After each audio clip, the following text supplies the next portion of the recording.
Que é uma criança? Né? Uma criança ela é um real, né? Um real vivo, né? Uma singularidade. Então isso significa que ao mesmo tempo que uma criança ela é altamente sensível às suas condições de origem, ela também traz, vamos dizer, uma forma de ser, uma força, né? Uma singularidade. Então quem de certa maneira foi mais fundo nessa perspectiva é a tradição hindu, que ela coloca essa questão, né, da gente ter que tentar vislumbrar como era o nosso olhar antes, né, de vê-lo refletido no olhar dos nossos pais. Então, dentro dessa perspectiva, né, de uma singularidade, que é uma criança, o que ela demanda? Né? Ao mesmo tempo que uma criança ela demanda a presença disso que a gente chama de uma bolsa imaginária, uma área, né, de segurança, uma área de proteção representada primeiro pelo útero, depois pela maternagem, né, depois pelo ambiente, depois pelo simbólico, pela linguagem, pela cultura. Quer dizer, então essa bolsa imaginária, né, dentro da qual a gente existe é uma necessidade, vamos dizer, da criança, da vida humana se desenvolver. Por outro lado, a criança precisa afirmar, né, a sua existência, a sua vida. Ela é uma força afirmativa, né, que ao mesmo tempo que ela afirma o seu real, quer dizer, a criança ela sempre aceita, né, o mundo tal como ele se apresenta para ela. Se o mundo em que ela existe fala inglês, ela fala inglês, se fala português, ela fala português. Se as pessoas são pobres, ela se adapta à pobreza, se as pessoas são ricas, ela se adequa à riqueza. Quer dizer, então a princípio ela aceita afirmativamente o real na qual ela advém.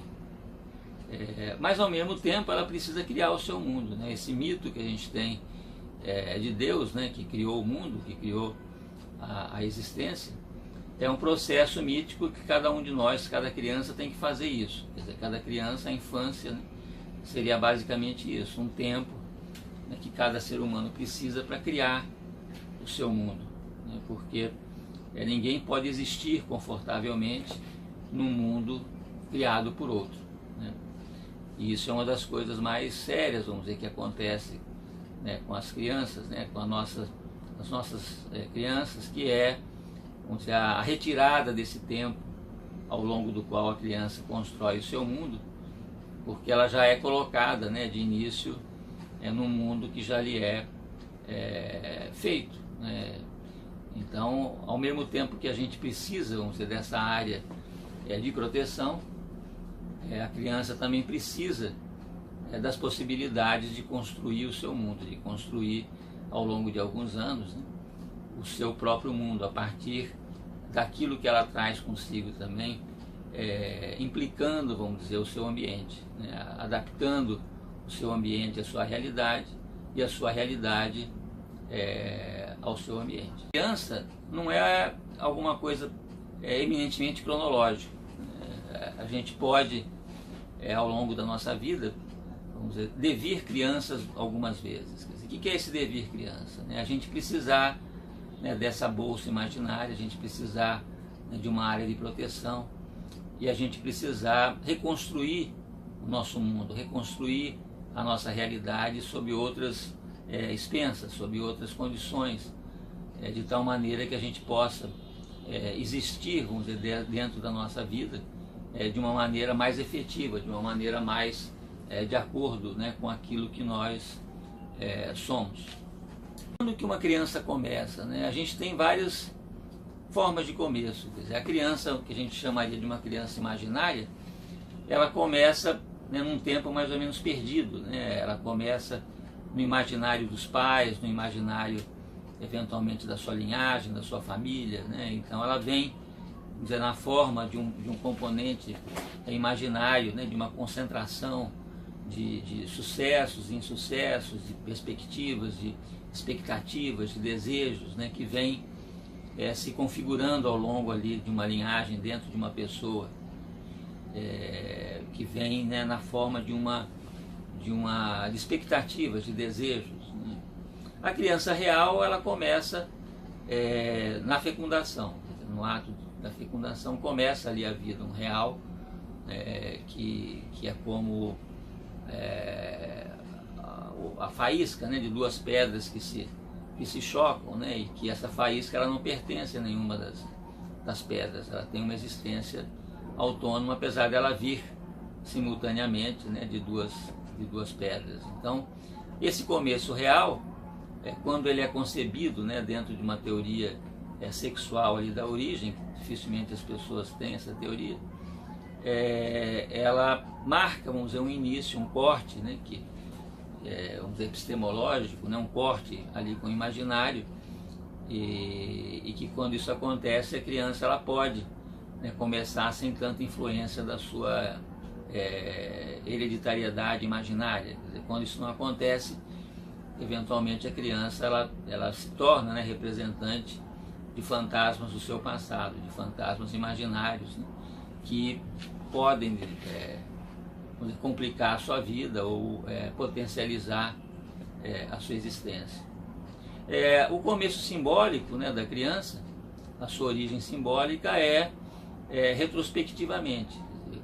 A gente vai encontrar a criança que a gente foi, né, a criança que continua sendo em outros momentos da nossa vida, né, em outros tempos, vamos dizer, da nossa vida, em que a gente retrospectivamente revê, reconstrói, né, e vive, vamos dizer, essa criança que nos habita a partir dos seus resíduos, a partir daquilo que foi elaborado e que foi digerido, né, ao longo da nossa história. Se forma, né? A gente tem inicialmente essa singularidade, né, que quando a gente nasce, o ser humano ele é profundamente imaturo, quer dizer, e essa imaturidade ela permite que a gente possa absorver nosso ambiente, né, se customizar, vamos dizer, com a nossa realidade. Então o ser humano ele é um dos seres, vamos dizer, né, existentes que melhor se adapta a diversas condições da Terra, do mundo, né, exatamente porque a gente nasce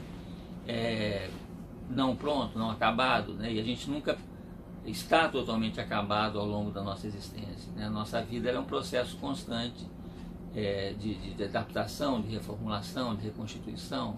Então, além desse fato da gente não surgir, da gente não nascer já pronto, já acabado, a força que nos move ela é dúbia, ela é ambígua, né, que o Freud chamou das pulsões. Elas são ao mesmo tempo de vida, né, mas são também destrutivas, de morte. O ser humano ele é ambíguo, né, nas suas atividades consigo mesmo, com o mundo. Então, mesmo os instintos de vida, eles dependem muito, né, do ambiente, do acolhimento, né, do investimento que uma criança recebe, e atitudes, né, primárias como comer, como beber, que são potencialmente ligados à vida, podem se constituir em formas de destruição, de autodestruição, né, nas bulimias, anorexias, no alcoolismo. Então o ser humano tem um potencial, né, que precisa ser cuidado, desenvolvido, né, porque no lugar onde os outros animais têm um instinto, a gente tem, né, a linguagem, o simbólico, o social, né, que decorre, vamos dizer, da nossa maneira de se relacionar, da maneira como o ambiente nos habita, né, ou passa a nos constituir. Então essa força, né, primitiva, primária, ela vai desenvolvendo uma espécie de pele, né, uma espécie de capa, né, que é composta das identificações que a gente tem com o nosso ambiente, com as figuras, né, com quem a gente se relaciona, com quem a gente se identifica e que nos identifica, né, nos constitui. Só que geralmente essa metabolização ela deixa resíduos, restos, né, que não conseguem ser elaborados nesse processo de identificação, né, de materialização. Então esses elementos eles formam, né, ideais, né, que ficam, vamos dizer, além, acima, né, do eu que se forma e vão se cristalizar, né, nas figuras de autoridade com quem a gente se relaciona, com quem as crianças se relacionam e através das quais, né, desse relacionamento, esses ideais eles podem se tornarem mais brandos, né, e desenvolver o que a gente chama da lei, né, da lei social, das regras sociais, né, que a criança passa a incorporar, a introjetar. Então esse processo, né, de desenvolvimento, ele faz com que, ao mesmo tempo que a gente age, né, sobre o nosso ambiente, a criança ela traz ali, né, um potencial, uma singularidade, né, para dentro do seu ambiente.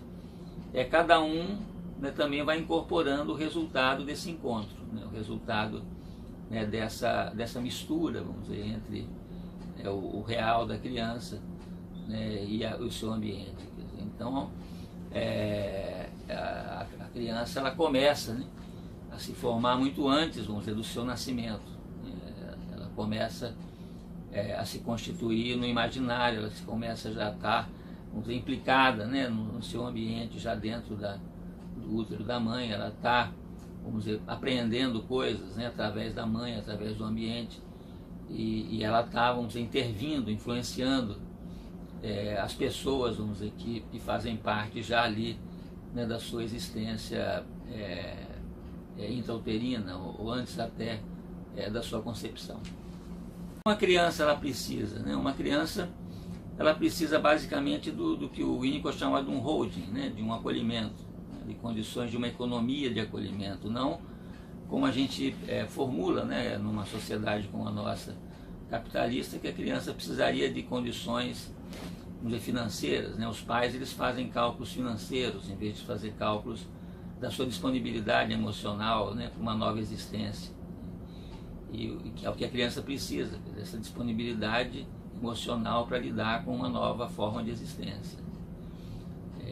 Então essa função, né, que a criança precisa também tem a ver com o que o Bion chama da função alfa, né, que a função alfa é a capacidade que algumas pessoas precisam ter para lidar com a criança, de transformar, né, a realidade nos seus elementos tóxicos, nos seus elementos, né, difíceis, nos seus elementos invasivos, né, que ele chamava de elementos beta, e nesses elementos alfa, quer dizer, em elementos que possam ser digeridos, vamos dizer, pela criança, que metaforicamente é como a mãe, né, que ela precisa se alimentar, o seu corpo metabolizar esses alimentos e sair na forma do leite para alimentar a criança. Quer dizer, então isso é o que a gente chamaria de uma função alfa, quer dizer, a metabolização de coisas que não podem ser ainda digeridas pela criança em uma forma, né, que ela pode digerir, né? Como também tem uma metáfora muito interessante disso que aparece naquele filme A Vida é Bela, né, onde um pai consegue exercer essa função, transformando um campo de concentração em alguma coisa lúdica, vamos dizer, ali para a criança, de tal maneira que ela sobreviva àquela realidade.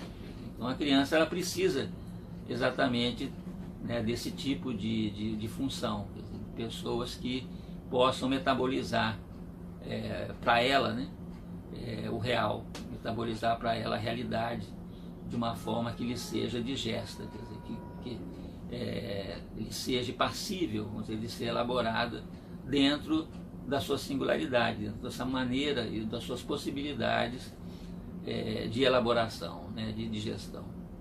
E a gente tem uma metáfora, né, que é a do floco de neve. Então, o floco de neve, se a gente for analisar cada floco de neve, a gente vai ver que cada um é diferente do outro, né? Como se a gente for analisar cada folha de árvore, né, a gente vai ver que cada uma é diferente de outras, né, das outras em alguma peculiaridade, em algum detalhe. Então, essa metáfora, né, no sentido dessa singularidade, né? E porque o floco de neve ele é o quê? Né? Ele é um atrator, que a gente chama, em torno do qual, né, se constitui ali o floco de neve, e nesse floco estão inscritos todas as condições pelas quais ele passou entre a nuvem e a terra. Então uma criança, né, um indivíduo, ele tem também em si a sua trajetória, quer dizer, as condições pelas quais ele passou, agregadas em torno, né, de um atrator. Só que no caso nosso, né, no caso da vida, ou da nossa vida humana, esse atrator é o que a gente chama de um atrator estranho, um atrator complexo, né, que o atrator do floco ele é um atrator simples.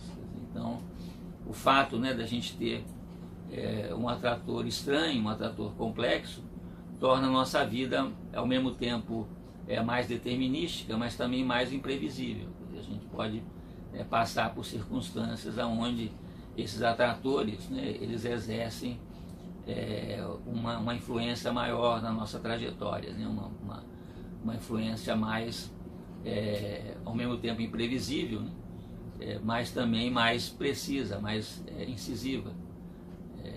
Então, uma criança, ela se forma, né, dentro desse projeto através da sua trajetória em torno, vamos dizer, de um atrator, em torno de um atrator estranho. O que uma criança faz, né? Uma criança, basicamente, ela brinca.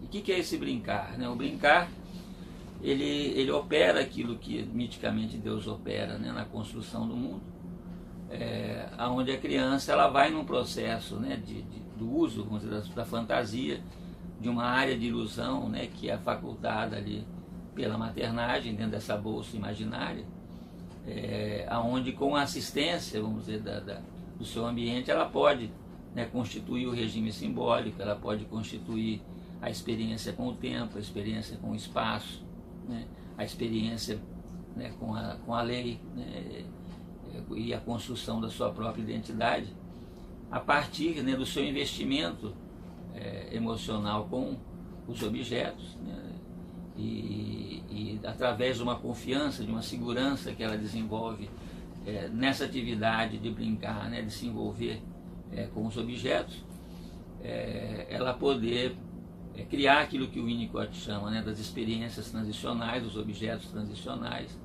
de forma que ela possa, né, simbolizar, representar os objetos, as pessoas com quem ela interage, e com isso adquirir a sua independência.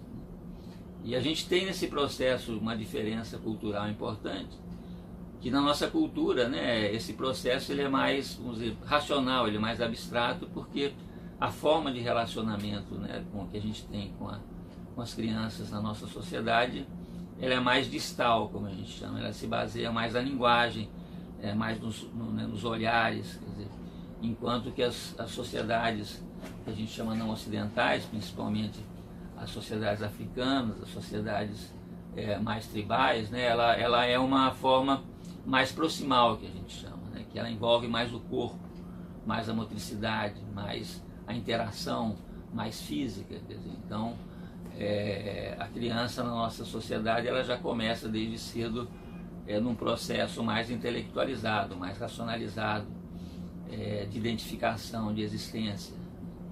Portanto, é um procedimento que vai levar à construção dos instrumentos, né, que são já formas, vamos dizer, de racionalização da relação com o mundo, e daí a gente chega, vamos dizer, até as máquinas, né, a gente chega até essas condições, né, de existência mais individualistas, mais individuais, que a gente tem na nossa cultura. Como que uma criança age, né? Uma criança, apesar de a gente achá-las, né, assim, seres altamente frágeis, né, extremamente frágeis, o que não deixam de ser, mas uma criança, ela tem sistemas de defesa, principalmente inconscientes, muito potentes, né, muito vigorosos, de tal maneira que ela pode reagir de formas muito incisivas, né, na produção de adoecimentos de diversos tipos, quando esse sistema de defesa vem a ser ameaçado, né, vem a ser invadido de certa maneira. Então, as condições, vamos dizer, de existência de uma criança dependem muito, né, do reconhecimento, né, da sua singularidade, depende muito do reconhecimento das condições que ela precisa de existência.